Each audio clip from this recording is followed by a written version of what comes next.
اهلا وسهلا فيكم وين ما كنتوا.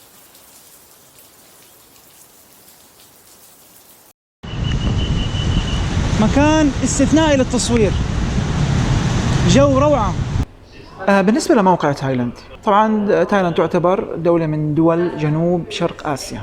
بحدها كدول، أنا ما حتطرق للبحار. بالنسبة للدول بحدها من الشرق كمبوديا، ودولة بصراحة ما كنت بعرف عنها قبل ما اجي لتايلاند اسمها لاوس. بحدها من الغرب مينمار، ايوه نعم مينمار اللي هي بورما. وبحدها من الجنوب ماليزيا. بالنسبة للتوقيت، توقيتها زيادة عن غرينتش ب7 ساعات، يعني زيادة عن بلادنا ب4 ساعات. بالنسبة للمساحة، مساحتها أكثر من 500 ألف كيلومتر مربع، وترتيبها هو 50 على مستوى العالم بالنسبة للمساحة. لو جينا نحكي على مناخ تايلاند، مناخ تايلاند يعتبر المداري الحار. في 3 فصول عندهم بالسنة. الفصل الأول هو فصل الربيع، بيعتبر حار. فصل الصيف حار ممطر. وفصل الشتاء أقل حرارة. طبعا هي الفصول الرسمية يعني، لكن هن هون كشعب إذا بتسألهم شو الفصول اللي عندكم، بيقول لك نحن عندنا 3 فصول: فصل حار، وفصل أكثر حرارة أشوب، وفصل الأكثر حرارة. يعني كل سنة عندنا شوب. هو شيء صحيح يعني. شيء بيعطش والله.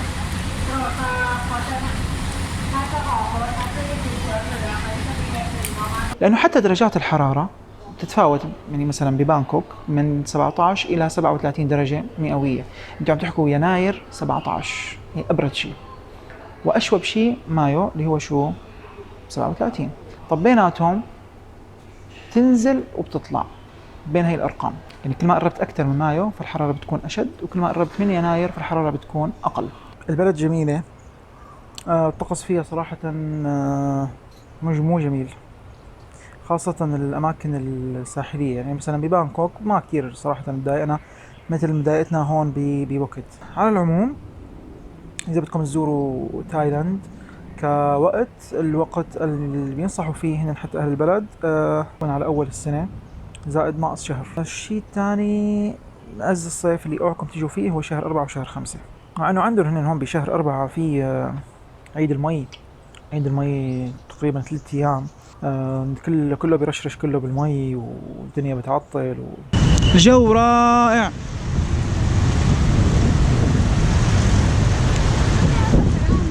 بالنسبة للأمطار على مدار السنة، لكن شدتها وخفتها على حسب الموسم.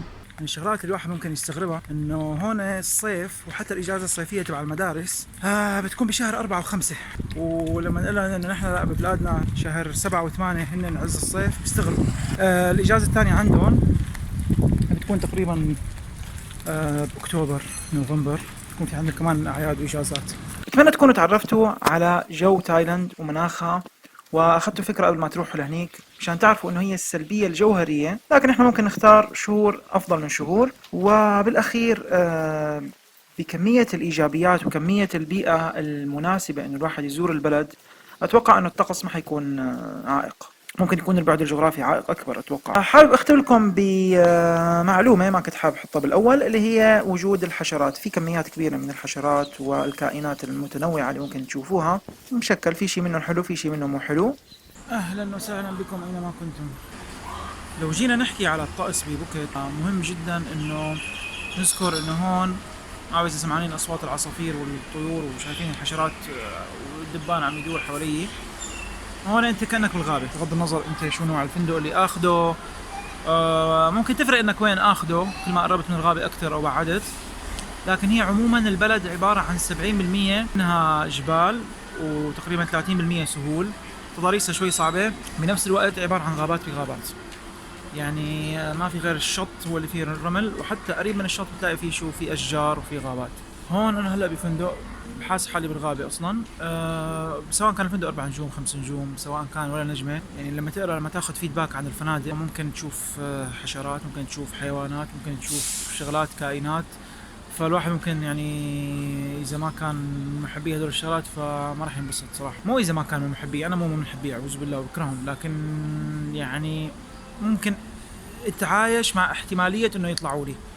لكن اذا طلعوا لي يا لطيف، خاصه ان في عندي 3 بحضر حطهم بالبلاك ليست. رقم 1 اللي هن الحيايا، ورقم 2 اللي هن الجرادين، ورقم 3 اللي هن شو ابو بريس او الوزغ.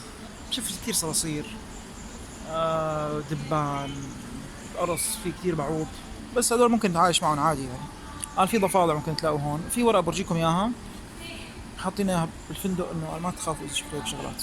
ستي فريندلي. هي الورقه. خلاصتها انه اذا شفت هدول الكائنات برا بالجنينه، ما بعرف اذا كاتبين بالغرفه ولا لا، انه اذا شفت ابو بريس ما ترتعب، اذا شفت الصرصور، اذا شفت البعوض، اذا شفت الضفدع والخنفساء. وفي الصباح الباكر لقينا عشرات من هذا الكائن على الارض، انه الحلزون. هنيك في واحد تاني، المشكلة الواحد اذا ما انتبه لهم بشوطن. هون في واحد كمان.